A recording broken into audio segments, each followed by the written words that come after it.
It's time to talk MTCS sports. It's Cougar Corner, fueled by Donut Country and McDonald's Murfreesboro. Presented by Tennessee Orthopedic Alliance. TOA, live your best life. Online at TOA.com. We're joined by Middle Tennessee Christian School coaches to talk about their most recent games and their upcoming opponents. It's time to talk orange and white on MTCS Cougar Corner. Welcome back to the Coaches Corner. I'm Danny Brewer. I am so very happy now to be joined by Middle Tennessee Christian School head football coach Christian Peterson, defending state champion Middle Tennessee Christian School coach Christian Peterson, I should say. Right, Coach? Yeah, I mean, really for what we're talking about though, that was last year. We're into 24 now, and we got to start really kind of locking down and getting focused on this year. Well, and I think that's one of the keys as far as success. I'm a big horse racing guy, and one of my buddies in the sport, he's been extremely successful, and he doesn't ever really talk a whole lot about the past because he's got a what's next mentality, and that's kind of what I've tried to do too. As far you got to have a what's next mentality, right? Because the past doesn't help you this year. When we talk about it as a team, like every game starts 0-0. Doesn't matter if you have beaten them before or you lost them before, or whatever the case may be. If you were successful last year versus this year, or, it's always got to be like we just got to keep getting better every day. And, throughout spring, throughout summer, once you get into fall, it's, you just want to make sure that at the end of the season, you're playing your best football. Coach, let's talk a little bit about last night, Week 1, tough call, Columbia Academy right out of the gate. I know that they were a team that you guys did battle with last year on a couple of occasions, right? Yeah. So we played them twice last year, and they're a good football team. So that's really got them rolling right now. Last year played them triple overtime, and then had to play them again in the semifinal game, and they were probably, if they weren't the best team we played last year, they were right there with them. And, they returned a bunch of guys. So we knew, they were going to come out week 1. When you're kind of senior heavy, it's a little bit easier to get rolling in week 1. You're able to play a little bit faster just because you've got a bunch of guys who played a lot of snaps. And so we knew we were going to have to get ready and be fast and be physical week 1. So, Coach, kind of how the game played out, liked some things that you saw? I know the final score wasn't what you wanted, but did you like some things you saw last night? Yeah, we start the game off. They go, they went no huddle on us. They punched the ball in the end zone real fast. We get the ball, end up throwing a pick on a 50-50 ball on a go route, and they take it down and score again. And when you have a young team, it'd be easy to just at that point go, oh man, hey, we're not any good. Just pack up and try and survive the game. I never saw our kids do that. We were able to go down and punch the ball in the end zone the next drive. And, we kept fighting. We made some young mistakes, right? We missed some blocks. We didn't hit the right hole. We blew some coverages, right? But those are all things, I don't think it was a situation where we're looking at it going, man, we're just not any good. It's a situation of, we're getting closer. Every week we're getting closer. And, we talked about it with the kids after the game of, what is our goal? And, all of them were like, be better next week. Exactly. Like that is always the goal. We just want to be better next week. Regardless of what happens on a Friday, it doesn't dictate what our goal is. And so, I've told them we just got to show up Monday through Thursday. We have some things we got to fix. We got to play faster and be ready to go. And some of it too is, you really look around our roster, and we had a bunch of guys that are either playing their first varsity game ever, or it's their first time playing a significant amount of snaps in a varsity game. And so the game just moves pretty fast for them. The first time you play a game, it's different than a jamboree. It's different than a scrimmage. It's different than practice. And so there were times where you could see that their mind saw what was going to happen, right? Their mind is telling their body because they took one step, but their body's just not trusting it yet. And so they're just not trusting their eyes yet. And so, again, as we keep going, our trigger's going to get better. We're going to take the right step. We had a time or two where it looked like we're going to press the right hole, and then we kind of bounce it. And so, sometimes it's just press that hole and go to get us 4. Okay, go get us 4. We'll head it back up and call another play. And so again, all things I think that are very fixable, very correctable. And again, I think they showed what their character was. Again, we never stopped fighting. We kept playing. And so I think that's a huge testament to our kids, and it bodes well for the future, right? Because it shows we got some grit. We have that ability to get back up when someone swings that punch. And so, as the snaps keep coming, as the plays keep going, we're gonna keep getting better. Trusting your eyes. I like that term, Coach. That's a good one. But that's exactly what you have to do, right? Absolutely. I mean, they had Monte Baldwin in the backfield. He's a really good player. He might be the best running back in our entire classification. And so, they got to see what a really good senior running back looks like. And so, we have some really good running backs that are freshmen and sophomores, and they're doing a really good job. I think we kind of did it by committee, and I think they did a good job, but we're just not there yet. We don't have the snaps yet. And so, as we keep playing and as we keep going, we're going to get better. Our defensive secondary is a bunch of guys that are new, and again, they just need to trust it. And so sometimes if we're trying to play cover 2, we're catching that number 2 going on a drag, and we're taking off. And it's like, hey, you got to just stay over the top, trust your eyes, don't panic, just stay back there. We're going to be fine. And again, as we keep getting reps, I think they're going to just get better. Coach, tailback by committee, that could be a good thing. But let's talk about a member of that committee, Briggs Boyd. 15 carries, I think, 71 yards. How about that kid? Yeah, no, I was very pleased with Briggs. A lot of people are going to look at it and go, we 3 interceptions. Oh no, what are you going to do at the quarterback spot? And really, though, there wasn't really bad reads, right? It's just he's getting used to throwing the football when it's all going at a different speed. And one of those picks was right there right before the half, and we tried to catch him on a Y pop. It's something we had open last year, and we had run enough of a certain formation. We thought we were going to be able to get him again, and really their linebacker made a great play. Weak side linebacker read him and jumped the route. He never even saw him. We should have gone to something else. It's on us. We had another one where he tried to fit it in. And that one, if you laid over the top, it's the right read. You went to the right guy. It's just you just do the wrong ball. And again, I think all of that is just going to be, as he continues to get reps in that spot, he's going to do a better and better job. And then he ran the ball really hard.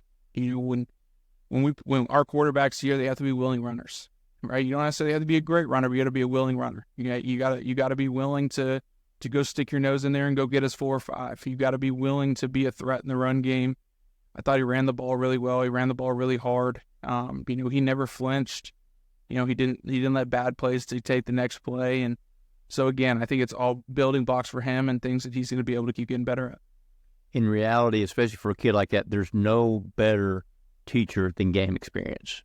For sure. And I think that's our whole team. We've talked about it, even going into jamborees and scrimmages and everything else. It's like every time we play somebody else, it's a learning experience for us. They get to see it, and you can only mimic it so much in practice. And so every time something happens, it's something new that they hadn't seen before. It gives us an opportunity to look at it on film and talk about what we need to do and how we need to improve on it. And the good news is we're not making too many duplicate mistakes, right? Like we're able to get in there and look at it on film, and then we play it better the next time we see something similar. But when you have a bunch of freshmen and sophomores, just everything is new, right? And so it's just about continuously just every day go in there and let's go. This was an issue, let's fix it, okay? And then we'll keep building on that, and then by the end of the year. Coach, you mentioned freshmen and sophomores. I mean, I guess the good news about freshmen and sophomores, they become sophomores and juniors and seniors, right? Absolutely. We have a really good senior class. Absolutely love them. They're doing a great job. There's just only 4 of them, right? There's not a ton of seniors. Our junior class has been asked to do more this year than they had in the past, and so they're continuing to get better. And then, again, just not a ton in the junior class either. And so the bulk of our numbers, of 40, 43-man roster, almost, I think it's 28 or 29 of them are freshmen or sophomores. And so, again, like they're just being asked to play, earlier than most of the time. And which I think is going to benefit in the long run. I think it's going to benefit us this year. But game 1, game 2, like there's going to be some mistakes, right? You live with it, you coach them up, and we'll be fine. Lamario Nichols, how about him? I know he had a pretty decent night, probably averaged a little over 6 yards a carry. Yeah, no, really happy with Marlo. Thought he did a really good job. Again, one of those freshmen, he kind of gets thrown into the fire a little bit, and I don't think he blinked. Right, he got hit. He made some right reads. He did the right things, and he went in and played a little bit of defense for us. He's on our kickoff return. He goes in on offense. So he's one of those kids that, like, the more and more reps he gets, the better he's going to get, and the faster he's going to play. He had one run that, I think by the end of the year, he's breaking it to the house. I think he's gone. And he just kind of hesitated for a second. And so, again, I think he's got a really bright future ahead. Like, I think he is going to be a big-time football player for us. I don't even know if he knows how high his ceiling really is. And so he's another one of those guys that's just, as he keeps playing, he's just going to. Eric Bowling, let's talk about that kid for a second. 16 tackles. That's a monstrous night. Yeah, so he's one of those baseball kids. This is his first year ever playing football. He's a junior, and but it's first time in Friday Night Lights, and so he made a lot of tackles, was really physical. He did a lot of really good things, and there were some times where he didn't trust his eyes, right? And so I think he's another one. By the end of the year, he's going to be a great player for us. Like, he's going to be an outside linebacker who really does a great job of shutting down that side of the field, and it's just going to be consistency with him. Right now, when he trusts his eyes and he goes, he's really good. When he kind of hesitates for a second, that's when he gets in trouble. And so, again, super proud of him for his first varsity game. And now we'll be able to get in on film and be able to show him, like, look, here, you trusted your eyes here. And look, now you go make the play and they only gain a yard. Perfect. Now we're going to let him play defense again. Here, you kind of hesitated for a second. Now it's an 8-yard gain. Right. And so just things like that, as he gets more consistent, he's just going to get better and better. Again, really, really excited about him.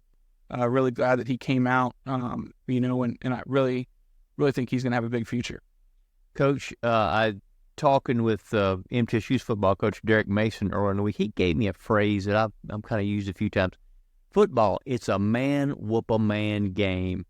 The physicality of it all, that's something that you're preaching to this group, and how have they responded, you think? Oh, yeah. I mean, especially with what we do, we're single wing, right? So, we talk about all the time, we want to fight them in a phone booth, right? Like, we don't want to play out in space. We want to drag them to a place where they don't want to go and then beat them there.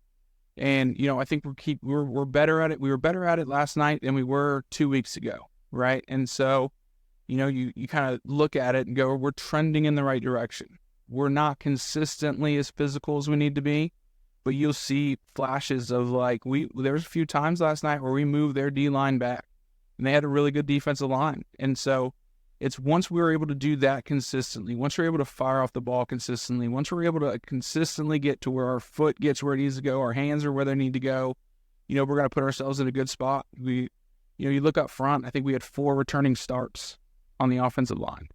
And so, we have 3 sophomores, a junior and a senior. Again, just asking guys to do more than they've had to do in the past. And so, again, I think they're all going to be really good football players. I think they're all showing really flashes of being really good football players. It's just not consistent yet. Coach, you've got this clay, this ball of clay right now, and you're trying to mold it. That's what a football coach does. You like the material you have, obviously. Talk about the shape that they're taking early and how you like that. Yeah, I think that's most years, right? We were blessed last year that we had kind of been molding that clay for 3 years, and so it was ready to just kind of get put in the fire and go. Whereas this year, we had our ball of clay, and we're still working it out.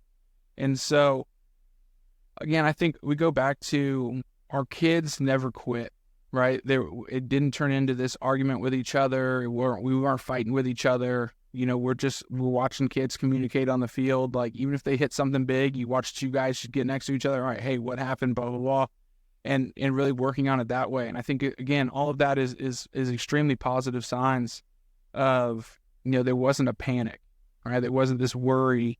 And so it's just about like, hey, we just got to get to the next play. We got to fix it, right? We got it now. We got to get to next week. We have Monday through Thursday to hammer out some of those issues and get ready for our next opponent. But again, I think there were some positive things from it. There's some things that we definitely have to do better, but the season's not over, right? At the end of the day, we're still 0-0 in the region. We have some big games coming up there, especially at the end of the year in our region, that are really going to kind of dictate where we are. And so it's just about continuing to stay the course, continuing to get better each week, and really building it from there. So I'm going to kind of put an asterisk by a statement I made earlier, and that we both agree upon that last year doesn't help you between the lines this year. But one thing it does do is it helps create it. You've created expectations, and you've created this culture and this mentality, and you got to love that and for what that can hopefully do for you moving forward.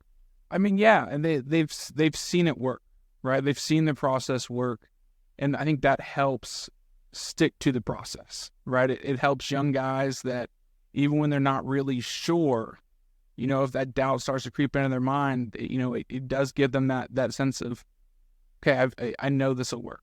I know it will work. I know we will get there. We just have to keep working to get there. We talked a lot about even the 21 team. Our first year up here, that team starts 0-3, and they just stuck to the process and kept going, and then they rip off 8 straight, end up in the semifinals. And so they have examples in front of them of teams that, maybe they weren't who they wanted to be week 1, right? But by the end of the year, they were okay. Even last year, week 1, we didn't execute at a super high level. Right, we just had seniors that were able to cover up things. If they took the wrong step, they could still trigger fast enough on step 2 and get there. And so, right now, it's young guys, right? So we've got to execute at a higher level, right? Because we don't have that natural just go, that trigger yet. And so it'll get there. Again, I think there were definitely positives. There's no panic in our coaching staff. We didn't all go in and throw our hands up and go, I don't know what to do. After the game, we all sat down and we're like, okay, here's what we did really well. Here's what we didn't do very well. And then here's some things that we need to look at, right? Like maybe there's something that we just haven't done it well in the scrimmages or the jamboree, and we didn't do it well on Friday. Like, all right, well, what's something else we can do, right? It's not transitioning, right? Maybe it doesn't work for this group. And then there's some things that hey, we're doing this really well. How can we expand on that? How do we get the absolute best out of them? What are they understanding? What are they going to execute well? And then let's keep building on that stuff. And so, and there's some things that we're doing okay. It's here or there, hit or miss. And those are the things we just got to keep working and get more consistent at, get that into the group that we're doing it really well. And, again, it's just, for us, it's game reps. The more game reps we get, the better. Well, let's talk about game reps. We got the Masters Academy coming to your place this coming Friday night. Talk to me a little bit about that game. Yeah, they're a really good football team. Garrett down there in Florida, he had went to high school in my county, so we knew each other, but didn't we don't know each other, right? We know of each other. Prior to last year, last year was his first year at Masters. They ended up kind of similar to how we started. We caught them early. It was their first game, and by the end of the year, they ended up going on and winning their state title in their classification. They've got a young quarterback coming back. He kind of took over at the end of the year, played a little bit against us, but not a ton. He's only a freshman. Last year as an 8th grader, ended up leading him to a state championship. He's going to be a big-time player. He's really, really good. He's probably 6'2", 6'3", probably pushing 200 pounds already. He's good. He looks pretty. He throws the ball really well. Under pressure, he's able to escape. They're going to be a good test for us. And they're another team that brought back a lot of guys. They were young last year. And, we're going to need to be ready to go. I think they're going to be, again, a good test, someone else that does something a little bit different, and something that's really going to, again, give our guys game reps of something else. That way, as we keep going, they will have seen everything when we get into the later part of the season.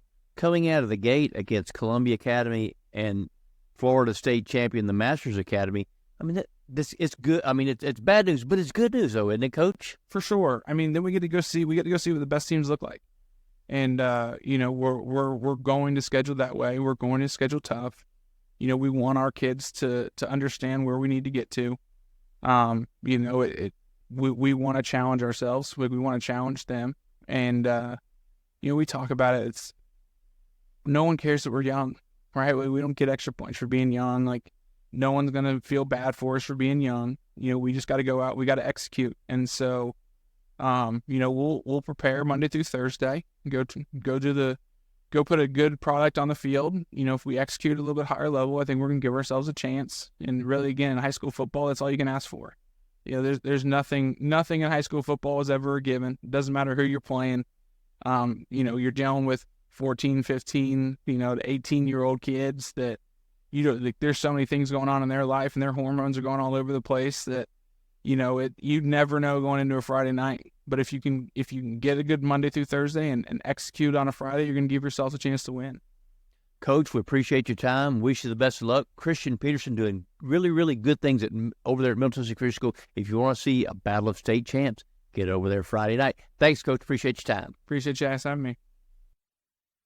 Middle Tennessee Christian School, training for eternity. People love to see us on the schedule when they have a home game because our fans show up. MTCS President Matt Tiller. The way we travel is just phenomenal. Our parents and our community are fully engaged in our school. When we compete, we're trying to do it in a way that honors God. We want to win. We also want to do it in a way that pleases Him. Providing Christian values and academic excellence in a nurturing environment. That's Middle Tennessee Christian School. Invest in the future of your child. Find out more at mtcscougars.org.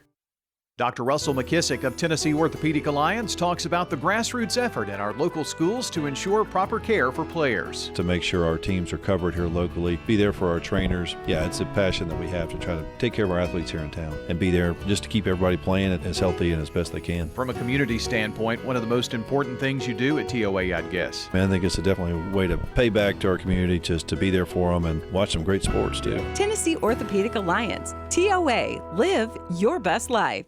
Middle Tennessee Christian School, training for eternity. We're going to be an educational institution that teach Bible every day. Every subject we teach, we're going to teach through a biblical perspective. In every aspect of our school, we're going to do it through a Christian perspective. MTCS President Matt Tiller. That also means that everything we do, we have to be excellent. We feel like Christ calls us to excellence. And so that means we have to be excellent academically. That means we have to be excellent athletically, because that's what God calls us to. It's a great place to be. Invest in your child's future in an environment that fosters Christ-centered values. To find out more, visit mtcscougars.org.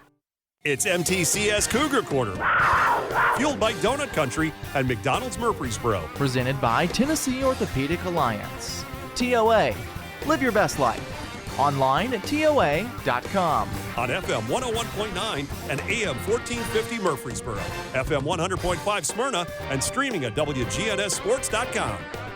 Welcome back into MTCS Cougar Corner as we wrap things up. Thanks to Coach Peterson for being here today, and Danny for the interview with him. Got lots to look at from this past week on the Cougar Corner scoreboard. Cougar Corner presented by Tennessee Orthopedic Alliance. And it was Central Magnet defeating MTCS in golf on Monday, 174-160. In middle school JV, not middle school, but JV volleyball, Brentwood Academy, 2-0 winners on Monday as well. Varsity volleyball defeating BA 3-2. And also on Tuesday, it was JV volleyball 2-0 over Columbia Academy. Varsity volleyball 3-0 winners over Columbia Academy. This on Tuesday, volleyball middle school style defeating Good Pasture 2-0 on Tuesday, as well as GCA over MTCS girls soccer 9-0. Let's skip ahead here to Thursday. Some action on Thursday. Middle school volleyball defeated Ezel Harding 2-0. And it was MTCS girls soccer, a 9-0 win over Ezel Harding. On the 22nd, which more Thursday action. Thursday was a busy day with some volleyball and football. Middle school, or let's go with 5th and 6th grade football, defeating DCA 44-18. And it was the middle school over DCA 46-0. And volleyball, a 3-0 win over Webb. That was on Thursday as well. And, of course, last night's football final, 42-20. So that's a look at all of the sports from this week. What's coming up? Well, a lot of things ahead here. Let's, first of all, head to, well, this weekend. You've got middle school boys tennis.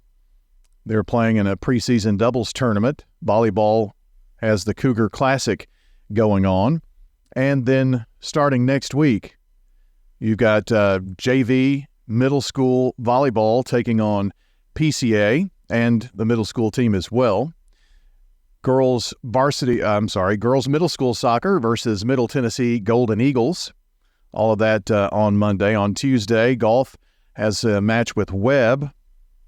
Also, middle school girls and boys tennis taking on Thurman Francis, and that'll be at home on Tuesday.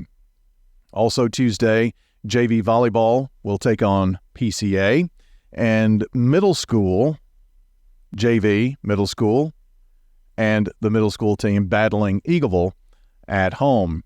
Cross country middle school is at the Welch College MSCCA midweek meet. Also Thursday, varsity volleyball will battle PCA. It's soccer at White County. Golf taking on Columbia Academy. And varsity volleyball versus BGA. Middle school girls and boys tennis will host Blackman as well on Thursday. As JV volleyball will battle BGA on the road. And JV middle school will host Webb. A lot of things going on Thursday. Then we turn to football, and it's Good Pasture coming in to take on the 5th and 6th grade and middle school teams. Soccer will travel to Columbia Academy, and middle school volleyball will host Webb. Next Friday, of course, MTCS football hosting the Masters Academy. So that's a look at the busy week that is to come. So busy last week, busy this week.